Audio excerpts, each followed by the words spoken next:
Merci de suivre cette édition complète de l'information sur Equinox Télévision. Le bâtonnier Akeremona et Isaac Feuzeux ont rejoint des postulants et ont fait acte de candidature à Elekam, l'avocat au barreau du Cameroun, mais aussi cet homme politique Isaac Feuzeux qui n'en est pas à sa première expérience, fait partie de ces candidats en lice pour cette élection présidentielle prévue le 7 octobre 2018. Nous faisons le point sur les dossiers de candidature déjà déposés à Elekam dans ce reportage de Élisée Bogba et Ike Cyril.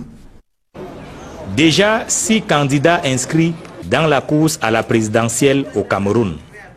Le premier d'entre eux, Boboro Kekomo, a déposé son dossier de candidature jeudi 12 juillet dernier. Ancien fonctionnaire du ministère des Finances, notamment de la direction du Trésor, Boboro Kekomo est en retraite depuis quelques années à Obala, dans le département de la Léké, région du centre. Le candidat indépendant qui tire sa conviction du mouvement des travailleurs camerounais, MTC, veut développer le Cameroun à travers l'agriculture. Deuxième sur la liste, Bertin Kissop, celui qui se présente comme un prophète, avait parlé sur sa propre mort le 29 juillet 2015 à 11 h au lieu dit poste central à Yaoundé.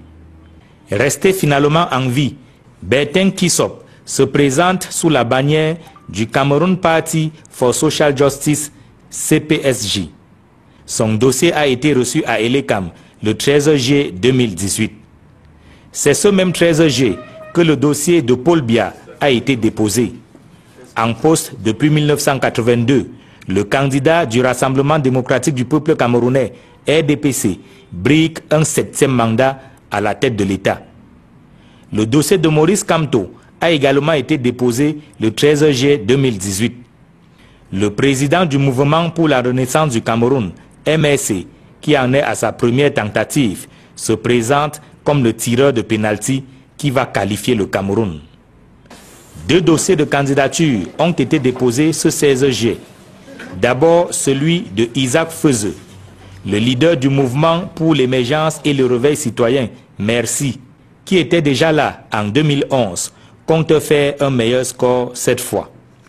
Ensuite, Maître Akeremona, l'ancien bâtonnier de l'Ordre des avocats du Cameroun, lui aussi a déposé sa candidature. Il est investi par le Front populaire pour le développement, FDP. Au dernier pointage donc, déjà 6 dossiers de candidature reçus à Elections Cameroun. Les retardataires ont jusqu'au 19 juillet prochain pour déposer leur dossier.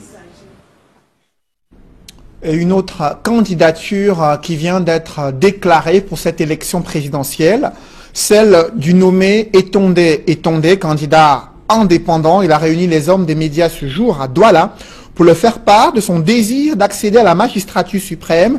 Il se présente comme le fils d'un instituteur et d'une ménagère. Candidat libre, Etondé dit vouloir représenter la jeunesse. Il prône la compétence, la justice, la paix sociale et le développement économique du Cameroun, entre autres mesures d'un Cameroun prospère. Le candidat déclaré, Etondé promet l'amnistie générale aux prisonniers sur le triangle national et un gouvernement de 15 ministres au trop, a-t-il fait savoir dans sa déclaration. Les premières batailles politiques sont déjà observées sur le terrain dans la perspective de cette présidentielle. Des batailles politiques qui livrent des scènes jugées choquantes, des scènes où des gadgets aux effigies du MRC ont été brûlés lors d'un meeting du RDPC, le parti au pouvoir, un meeting auquel le président de l'Assemblée nationale a pris part, des actes qui ont été critiqués sur la toile qui s'est enflammée durant ce week-end, évocation avec Gladys Sidier. Un scandale, un acte de vandalisme, porté qui plus est par la 3e personnalité du pays. L'image des partisans du RDPC brûlant les symboles du MRC dans l'extrême nord n'a rien à voir avec la politique, selon de nombreux observateurs qui ont marqué leur indignation sur la toile. Plusieurs personnalités ont réagi, certaines se qualifiant de révolutionnaires condamne avec la dernière énergie l'acte ignoble de Kavayegue Djibril. D'autres parlent des images de la honte inacceptable. Des internautes toujours parlent d'un aveu d'échec du RDPC qui vient de donner la preuve que la véritable force de l'opposition, c'est le MRC. Ils ont vite fait de tirer leurs conclusions en indiquant que l'acte du président de l'Assemblée nationale est le résumé de ce qu'est devenu ce pays. La risée de l'Afrique, la honte du monde, un geste de caniveau. C'est par voie de communiqué que le MRC a répondu à cet acte du RDPC dans l'extrême nord.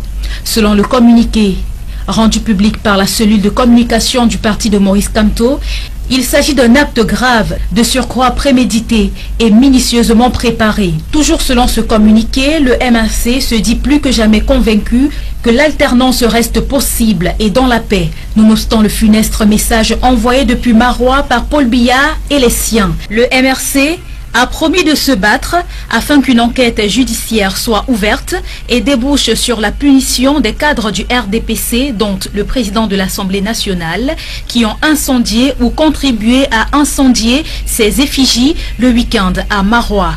Maurice Kamto, président du mouvement pour la renaissance du Cameroun, poursuit sa série de meetings dans la région de l'extrême nord. Restons sur les réseaux sociaux, là où Paul Biya a décidé d'annoncer sa candidature à cette élection présidentielle à travers un tweet. Vous l'avez certainement observé, vous qui êtes férus des réseaux sociaux, des milieux où des différents candidats à cette élection présidentielle se livrent une bataille sans merci pour aguicher des internautes, mais aussi mobiliser un électorat assez important entre Facebook et Twitter. La campagne présidentielle va aussi se jouer sur les réseaux sociaux. Analyse des différents universitaires dans ce reportage de Sylvestre Hippolyte Zangaou. La campagne électorale en vue de la présidentielle du 7 octobre prochain se fera aussi dans les réseaux sociaux. Le ton donné par les candidats à la candidature depuis des mois. Et récemment, l'entrée en scène de Paul Biya via son compte Twitter l'indique suffisamment. Le choix de parler aux électeurs présents sur Facebook, Instagram ou Twitter n'est donc pas anodin. Les réseaux sociaux sont devenus un moyen de transmission des messages, un moyen de transmission des projets. Donc c'est devenu aujourd'hui un moyen incontournable.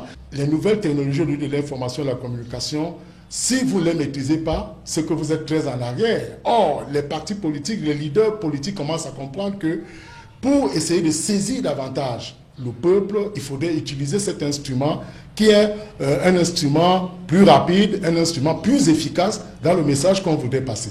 Donc, il est très difficile aujourd'hui pour les leaders politiques de s'en séparer. L'exemple de Barack Obama, qui avait conquis plusieurs électeurs sur les réseaux sociaux en 2009, lors de la présidentielle américaine, peut-il être aussi porteur au Cameroun?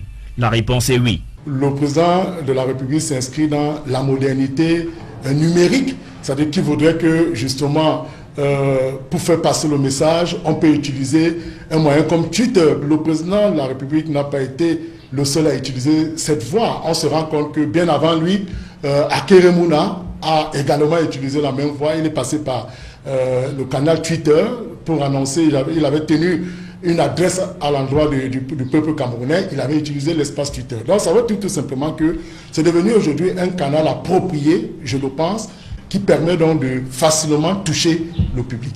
Il n'est donc pas étonnant de voir des pages Facebook et bien d'autres se multiplier pour véhiculer les messages des acteurs politiques au Cameroun.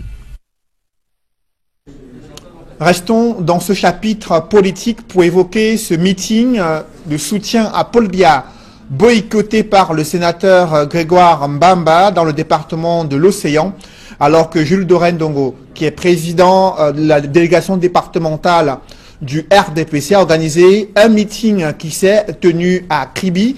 Le fauteuil du sénateur Grégoire Mbamba est resté vide durant tout le long de ce meeting et quelques autres personnalités du RDPC ont également répondu aux abonnés absents durant ce meeting du RDPC, meeting de soutien au président de la République, à Paul Biya, candidat du RDPC à cette élection présidentielle.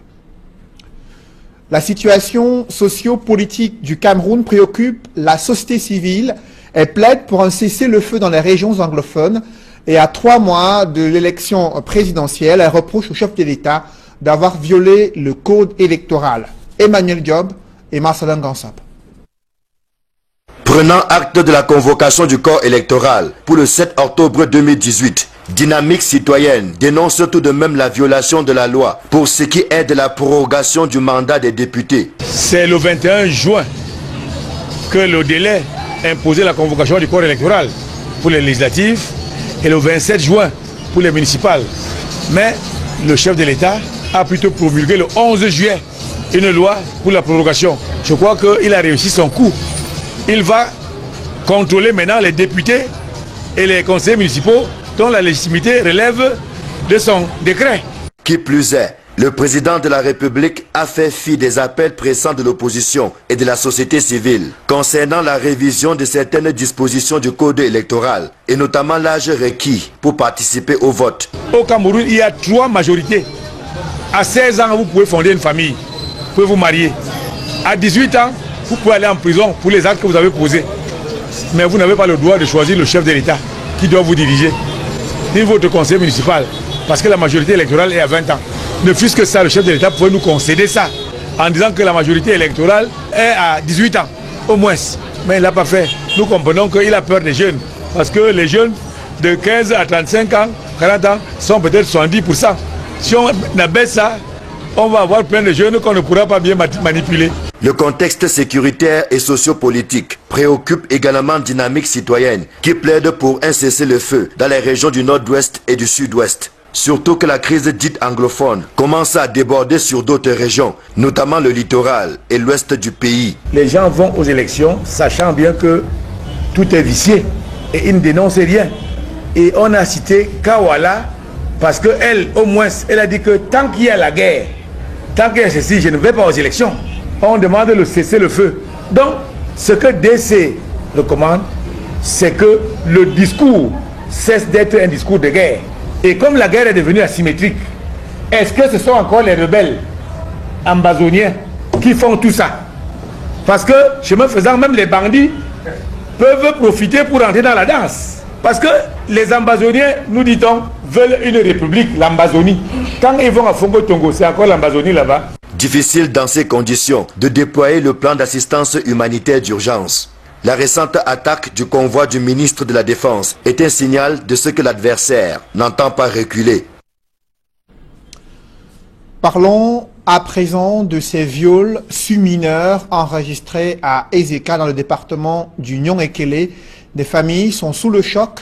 Les victimes sont sans voix à la suite de ces dénonciations de viols perpétrés depuis de nombreux mois dans cette localité sous le regard impuissant des familles. Une plainte a permis de lever le voile sur l'horreur commise sur des filles mineures à Ezeka. Reportage avec Joël Niem et Flavien Valondongo. Cet tissu blanc teinté de sang et jeté dans les herbes est la pièce à conviction du viol de la petite Yebga. Sortie du domicile familial pour mener à bien son activité de vacances, la fillette de 11 ans a été déroutée par un conducteur de moto-taxi qui lui a proposé d'écouler sa marchandise dans un chantier dans la ville d'Ezeka. C'est que l'enfant explique qu'il y a un moto-taximan qui lui a appelé, il lui a demandé que combien, tu vends le four à combien, il est venu, il a traversé la route. Là, le personnel lui demande que non, attends, il y a un chantier quelque part que les gens veulent le fleurir. C'est là où il dit à l'enfant de monter derrière la moto pour lui venir montrer là où il y a le chantier. C'est là où il amène l'enfant ici, là où on est présentement, pour venir le violer ici. Dans la broussaille où le viol est survenu, pas de chantier, encore moins d'ouvriers présumés acheteurs. Mais la fillette, qui a réussi à retourner au point du départ, avoue avoir été violée par son transporteur de fortune. Mais j'ai vu quand même quand il portait la fille sur la moto. Dès que la fille rentre alors maintenant, qu'elle a été violée. Et la fille déclare que le gars qui m'a porté ça aujourd'hui, il m'a dit que non, il a un chantier ici. Elle vient vendre les fleurs ici. Or, on venait la violer. Et dès qu'elle m'a expliqué alors que non, la personne qui m'a porté là devant toi, c'est lui. Je leur ai dit que non, je connais la personne, on va le récupérer. Alors que la petite Yemga est conduite à l'hôpital pour des soins, une opération de chasse à l'homme est engagée dans la ville pour mettre la main sur le présumé auteur du viol. qui, comble de malheur, a été interpellé et confié aux éléments de la brigade de gendarmerie des ECA. Les cas de viol sont légion dans cette ville, où l'or ne cesse d'attirer des personnes venant des horizons divers.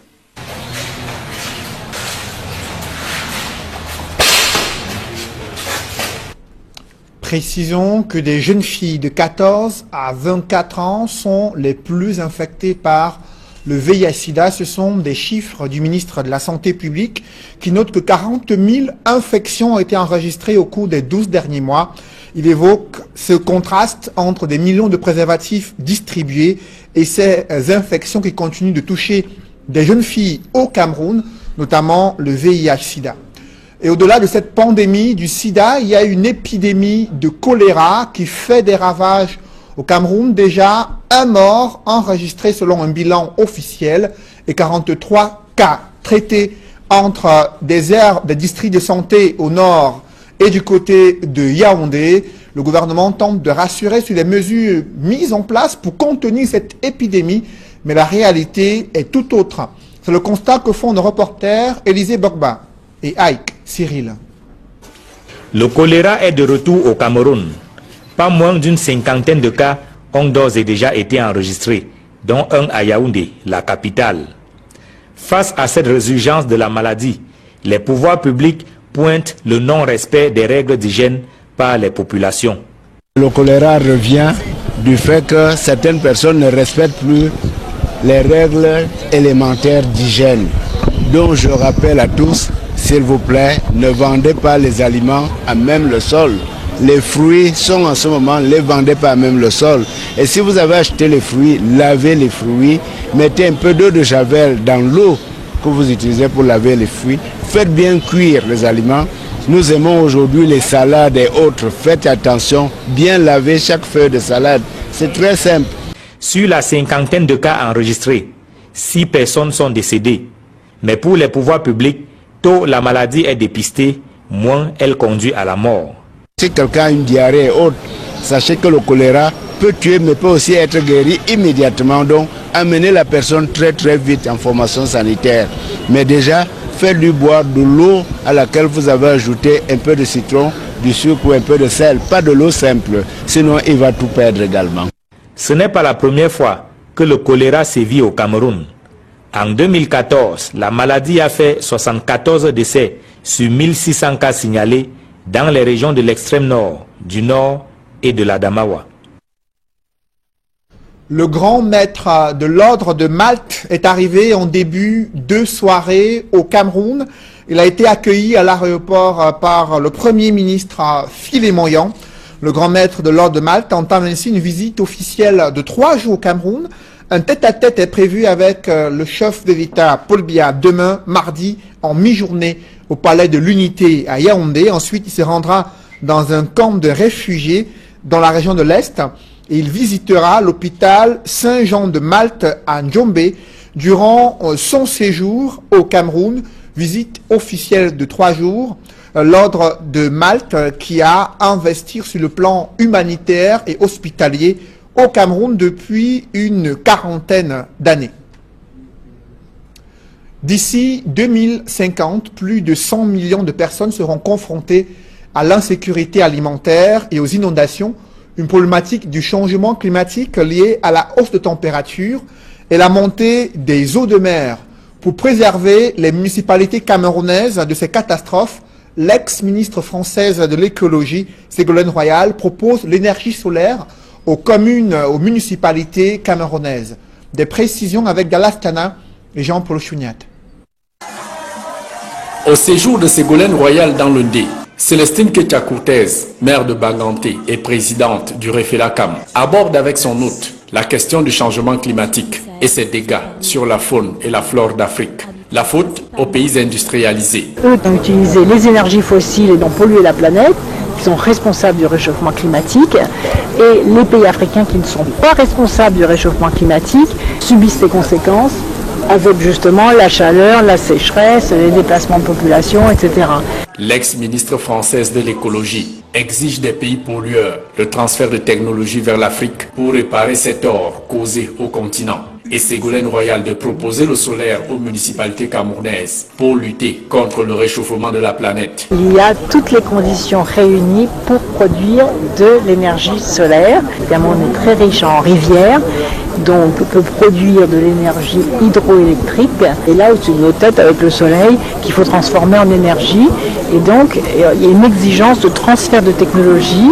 C'est vraiment la révolution énergétique qui est en mouvement. Et si rien n'est fait pour l'Afrique, soulignent les climatologues, la température qui augmenterait de 2 à 5 degrés Celsius d'ici 2050, 120 millions de personnes mourront de faim, avec 108 000 victimes des inondations dues à la montée des eaux de mer. Membre de l'Alliance solaire internationale, le Cameroun a signé en 2015 l'accord de Paris sur le climat et ratifié en 2017 les objectifs du développement durable, projet que tient à réaliser le réseau des femmes élues locales d'Afrique.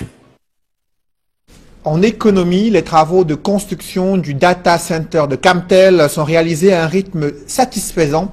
C'est le constat que fait le directeur général de Camtel, David Koto-Emanet, qui vient d'effectuer une visite de ce projet d'envergure qui va révolutionner l'économie numérique au Cameroun. D'autres détails avec Marcelin Gansop dans ce reportage. À Zamangoué, près de Yaoundé, où l'immeuble sort progressivement des terres, des ouvriers sont à pied d'œuvre. C'est donc un chantier en ébullition qui a reçu la visite du directeur général de Camtel. David Koto-Eman est allé s'assurer du bon déroulement des travaux. Le tour du propriétaire lui a permis de constater qu'aucun obstacle ne se dresse sur le chemin de la réalisation de ce projet d'envergure. Le data center se divise en deux parties, l'infrastructure physique et l'infrastructure informatique IT. Nous sommes à la première partie, l'infrastructure physique, nous sommes à 36%. Donc il contient le bâtiment, les équipements d'énergie, d'environnement, de climatisation. C'est un bâtiment R+1. Comme vous voyez, la dalle du premier niveau est finie. On va atteindre la dalle du second niveau et on va faire la mezzanine. Donc nous comptons ici dans 2 mois et demi finir les travaux, mais nous sommes à 36%. La construction d'un data center est une aubaine pour Camtel, qui entend ainsi jouer à fond sa partition dans le développement de l'économie numérique au Cameroun. C'est un centre de stockage, de traitement, de transmission de données qui permet quand même d'avoir une haute disponibilité et un gain énergétique vraiment très efficace. Ça permet de stocker les données tout à fait de gros volume, de les traiter, de les transmettre vraiment à haut débit. Ce qui permet le développement de l'économie numérique, soit sur le plan du gouvernement, comme il y a le projet Government. Ça va permettre au gouvernement, grâce à la numérisation de beaucoup de documents comme les cartes d'identité, les actes de naissance, tout ce qui concerne les documents administratifs, ça engendre de gros volumes. Ça va permettre à le data center de les stocker, de les traiter, de les transmettre aux usagers en temps réel, en gros volume. L'enjeu est d'autant plus de taille que le projet, une fois achevé, va profiter non seulement au gouvernement, mais également aux organisations, structures et particuliers. On peut entrer dans le domaine même de la santé. On pourra numériser les dossiers cliniques.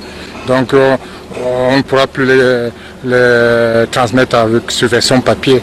On pourra les numériser et un usager pourra, grâce à Internet, trouver son dossier clinique quelque part. Les travaux de construction du data center de Camtel sont conduits par China Sheiyang International Corporation avec pour entrepreneur Huawei Technology Company Cameroun. Les travaux qui se déclinent en infrastructure physique et informatique augurent des lendemains meilleurs dans la mesure où le stockage, le traitement et la transmission des données se feront à la vitesse éclair et avec un gain énergétique très efficace. Mesdames, messieurs, c'est la fin de ce journal. Je vous propose de rester sur Equinox. Juste après cette édition du 20h, l'émission Equinox en faux soir se poursuit. Serge Alain Otto avec ses experts qui vont faire le débrief du journal. C'est bien ça, Serge Alain? Oui, effectivement, c'est Degnouffelé. Merci. Rendez-vous est pris pour la semaine, pour demain. Effectivement, demain soir. Demain soir, à la même heure. Et les téléspectateurs, quant à eux, vont suivre avec vos experts, journalistes et la présidente de l'UPC, elle-même candidate à l'élection présidentielle, qui vont décrypter les enjeux de cette élection. Elle qui n'a pas encore déposé son dossier de candidature, certainement vous en parlerez. Elle nous dira pourquoi, parce qu'il reste quelques jours. Bon voilà, merci.